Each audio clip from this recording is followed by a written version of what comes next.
दोस्तों, जनरल फैज़ का जब भी नाम आता है और जब भी एंट्री होती है कि इस खबर का सादा सा मतलब ये होता है और वाज़ेह मतलब ये होता है कि अब कुछ ऐसा ज़रूर हुआ है जो कम अज़ कम बहुत मुश्किल था या टास्क ऐसा था जो आसानी से नहीं होने वाला था और जनरल फैज़ आए हैं, तो इसका मतलब होगा कि अब वो अपने अंजाम को पहुंच गया है। और ऐसे ही कामयाबी जब आप फैटफ के मामले पर खोए हुए थे, तो दूसरी तरफ जनरल फैज़ के आने से पाकिस्तान के लिए बड़ी खुशखबरी है। इसलिए हम कहते हैं कौम को मुबारक हो, जनरल फैज़ ने नामुमकिन को मुमकिन कर दिखाया। दूसरे नंबर पर बनीगाला में अहम मेल मुलाकातें हुई हैं और कोशिशें ये ही हैं कि इमरान खान को मना लिया जाए और इमरान खान को कायल कर लिया जाए और ताल्लुकात बेहतर कर लिए जाएँ और चीज़ें बेहतर होने के हवाले से आज की वीडियो में भी बताएंगे। और इसके साथ साथ शहबाज शरीफ पर बूट पॉलिश का जो इल्ज़ाम लगाया जाता है, शहबाज शरीफ भी ऐसा कुछ करके हर सूरत बूट पॉलिश को ठीक साबित करते रहते हैं और ऐसी ही हरकत एक बार फिर से की गई है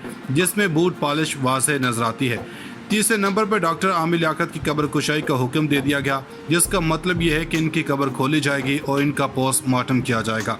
ये तमाम तफसीलात आज की वीडियो में आपके सामने रखी जाएंगी। सबसे पहली बात जो हम आप तक पहुंचाना चाहते हैं जनरल फैज़ की कामयाबी के मुतालिक, पाकिस्तान के अंदर ऐसी तवील जंग जारी है और इस जंग में हमने बहुत नुकसान उठाया और इसके बाद पाकिस्तान में अफगानिस्तान में कामयाबी हासिल की है। पाकिस्तान ने अमेरिकन को स्टे करने के हवाले से इजाज़त ना दी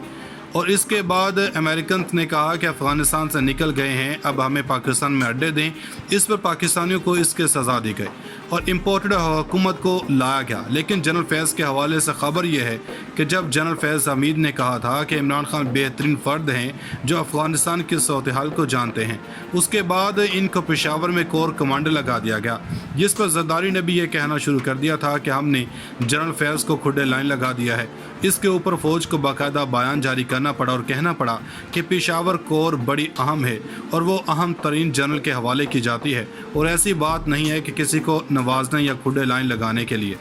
अब इतनी बड़ी कोर है और इतनी बड़ी जिम्मेदारी है और फिर जनरल फैज़ जैसा अहम जनरल है, इस पर हम जरदारी को क्या कह सकते हैं। अब पाकिस्तान और अफगानिस्तान के अंदर क्या मुआहिदा हुआ है, टीटीपी वालों की वजह से गड़बड़ हुई और तालिबान कहते थे कि हम कंट्रोल नहीं कर सकते, लेकिन पिछले दिनों जनरल फैज़ खुद अफगानिस्तान गए और बैन अल-अक़वामी मीडिया ने ब्रेक किया और इन्होंने सरीना होटल में क़याम किया और कुछ मुज़ाकरात किए गए और यहाँ से एक उलमा का वफ़द भी किया और फिर पाकिस्तान और टीटीपी से मुज़ाकरात हुए और इसके बाद गैर मुअय्यना मुद्दत के लिए सीज़ फायर करने का ऐलान कर दिया और इसके बाद जनरल फैज़ इस पर काम करते रहे। और अब से थोड़ी देर पहले ज़बीउल्लाह यानी कि तालिबान के तर्जुमान ने कहा कि टीटीपी और पाकिस्तान के मुज़ाकरात हो चुके हैं। नाज़िन, कामयाबी यह है कि ये लोग पहले भी अफ़गानिस्तान के अंदर थे और पाकिस्तान पर हमले करते थे और अब ये हुआ है कि जनरल फैज़ ने यह वाज़ेह कर दिया है कि मुज़ाकरात हो चुके हैं। अब अफ़गान तालिबान ने बाकायदा तौर पर कह दिया है कि वह अफ़गानिस्तान के ज़मीन पाकिस्तान के ख़िलाफ़ किसी भी सूरत इजाज़त नहीं देंगे और यानी कि अगर तालिबान के होते हुए टीटीपी ने कोई हमला किया तो पाकिस्तान जवाब ज़रूर देगा और अगर इन्होंने बस नहीं की तो इनके लिए मुश्किल हो जाएगी। पिछले दिनों खबरें आई थीं कि पाकिस्तान ने अफ़गानिस्तान में कई ठिकानों पर हमले किए हैं। ऐसे में अब ऐसा नहीं होगा, तालिबान ने मुआहदे की ज़मानत दी है और ऐसे में वो कुछ नहीं कर सकते। आज श्री मज़ारी साहिबा ने मौजूदा हुकूमत और पीपल्स पार्टी से मुआफ़ी मांगने का कहा। श्री मज़ारी ने कहा कि ये PDM वालों ने FATF मामले में वोटिंग के ख़िलाफ़ वोट दिया। अब शहबाज शरीफ हुकूमत ने किसी को क्रेडिट देने के बजाय ये जिसका जो हक बनता है वो क्या कर रही है। अब इन्होंने एक कोशिश की है, फ़ौज ने अपना बयान जारी किया, PTI अपने तौर पर क्रेडिट ले रही है, लेकिन आज शहबाज शरीफ ने CV अच्छी करने की कोशिश की है। ये बताने की कोशिश की है कि इन्होंने कहा है कि ये जो आर्मी चीफ का कायम करदा कोर सेल है, बुनियादी तौर पर इस सेल ने कलीदी किरदार अदा किया है। कोई इनसे पूछे कि कौन इससे इनकार कर सकता है, लेकिन शहबाज शरीफ ने यह बयान देकर बताना चाहा कि वो फ़ौज को बूट पॉलिश करने की कोशिश कर रहे हैं। ये बताने की कोशिश कर रहे हैं कि PTI वाले आपको क्रेडिट नहीं दे रहे मगर हम दे रहे हैं। अब तीसरी और अहम खबर है कि डॉक्टर आमिर लियाकत के पोस्टमार्टम को अहले खाना ने मना कर दिया था, मगर अब अदालत से बड़ा फैसला आया है और एक अहम तरीन दरख्वास्त पर अदालत के हुक्म पर कहा गया कि डॉक्टर आमिर लियाकत का पोस्टमार्टम नहीं करवाना चाहते। हैरान कुन तौर पर किसी एक शख्स ने इनकी मौत के हवाले से दरख्वास्त दी थी कि इनकी मौत का तयन किया जा सके। अदालत ने पोस्टमार्टम करने का हुक्म दे दिया और इसका मतलब यह है कि इनकी कब्र कुशाई होगी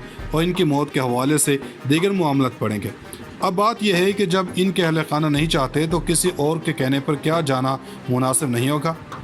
خاندان کی ایک پرائیویسی ہوتی ہے کہ ہمیں ان سے زیادہ تکلیف ہو سکتی ہے کہ ان کی موت ایسی موت ہوئی ہے، ان کے بیٹے کو سب سے زیادہ تکلیف ہے، لیکن ہمارے خیال میں یہ ایک نیا پینڈورا باکس کھل جائے گا۔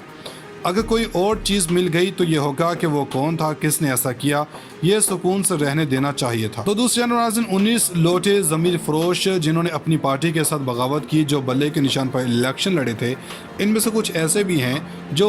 آزاد لڑ کر پھر تحریک انصاف میں شامل ہوئے، لیکن اکثریت ایسوں کی ہے جو تحریک انصاف کے ٹکٹ پر اسمبلی میں آئے تھے اور پھر رجیم چینج میں شامل ہو کر بغاوت کی تھی۔ ان کے حوالے سے معاملات الیکشن کمیشن میں گیا، وہاں پر فیصل چودھری نے دلائل دیے، لیکن چیف الیکشن کمیشن نے تحریک انصاف کے ریفرنس مسترد کر دیے اور اب یہ معاملہ سپریم کورٹ میں پہنچ گیا اور 24 نکات رکھے گئے، پوری تفصیل رکھی گئی ہے، اور جو پٹیشن راجہ ریاض کے خلاف ہے۔ ناظرین، یہ مشکل کام ہے اور اس کی وجہ یہ ہے کہ ان لوگوں نے ووٹ نہیں ڈالا، لیکن فیصل چودھری کے لیے ثابت کرنا ہے کہ ان کو یہ ثابت کرنا ہے کہ یہ اپنی پی ٹی آئی پارٹی چھوڑ کر ایک اور پارٹی جوائن کر چکے ہیں۔ مشکل کیس ہے لیکن انٹرسٹنگ کیس ہے۔ فیصل چودھری نے اس پر خاصی محنت کی ہے۔ انہوں نے اپنے کیس میں کہا ہے کہ راجہ ریاض نے اپنا الیکشن پی ٹی آئی کی سیٹ پر لڑا۔ جب وزیر اعظم کے خلاف ووٹنگ کی قرارداد پیش کی تو راجہ ریاض نے انتہائی دغا بازی کا مظاہرہ کیا اور پی ڈی اے میں جا ملے اور لوٹا بن گئے۔ عدالت نے پوسٹ مارٹم کرنے کا حکم دے دیا اور اس کا مطلب یہ ہے کہ ان کی قبر کشائی ہوگی اور ان کی موت کے حوالے سے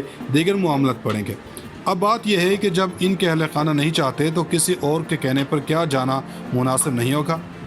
خاندان کی ایک پرائیویسی ہوتی ہے کہ ہمیں ان سے زیادہ تکلیف ہو سکتی ہے کہ ان کی موت ایسی موت ہوئی ہے، ان کے بیٹے کو سب سے زیادہ تکلیف ہے، لیکن ہمارے خیال میں یہ ایک نیا پینڈورا باکس کھل جائے گا۔ اگر کوئی اور چیز مل گئی تو یہ ہوگا کہ وہ کون تھا، کس نے ایسا کیا، یہ سکون سے رہنے دینا چاہیے تھا۔ تو دوسرے ناظرین، 19 لوٹے ضمیر فروش جنہوں نے اپنی پارٹی کے ساتھ بغاوت کی، جو بلے کے نشان پر الیکشن لڑے تھے، ان میں سے کچھ ایسے بھی ہیں جو آزاد لڑ کر پھر تحریک انصاف میں شامل ہوئے، لیکن اکثریت ایسوں کی ہے جو تحریک انصاف کے ٹکٹ پر اسمبلی میں آئے تھے اور پھر رجیم چینج میں شامل ہو کر بغاوت کی تھی۔ ان کے حوالے سے معاملات الیکشن کمیشن میں گیا، وہاں پر فیصل چودھری نے دلائل دیے، لیکن چیف الیکشن کمیشن نے تحریک انصاف کے ریفرنس مسترد کر دیے اور اب یہ معاملہ سپریم کورٹ میں پہنچ گیا اور 24 نکات رکھے گئے، پوری تفصیل رکھی گئی ہے، اور جو پٹیشن راجہ ریاض کے خلاف ہے۔ ناظرین، یہ مشکل کام ہے اور اس کی وجہ یہ ہے کہ ان لوگوں نے ووٹ نہیں ڈالا، لیکن فیصل چودھری کے لیے ثابت کرنا ہے کہ ان کو یہ ثابت کرنا ہے کہ یہ اپنی پی ٹی آئی پارٹی چھوڑ کر ایک اور پارٹی جوائن کر چکے ہیں۔ مشکل کیس ہے لیکن انٹرسٹنگ کیس ہے۔ فیصل چودھری نے اس پر خاصی محنت کی ہے۔ انہوں نے اپنے کیس میں کہا ہے کہ راجہ ریاض نے اپنا الیکشن پی ٹی آئی کی سیٹ پر لڑا۔ جب وزیر اعظم کے خلاف ووٹنگ کی قرارداد پیش کی تو راجہ ریاض نے انتہائی دغا بازی کا مظاہرہ کیا اور پی ڈی اے میں جا ملے اور لوٹا بن گئے۔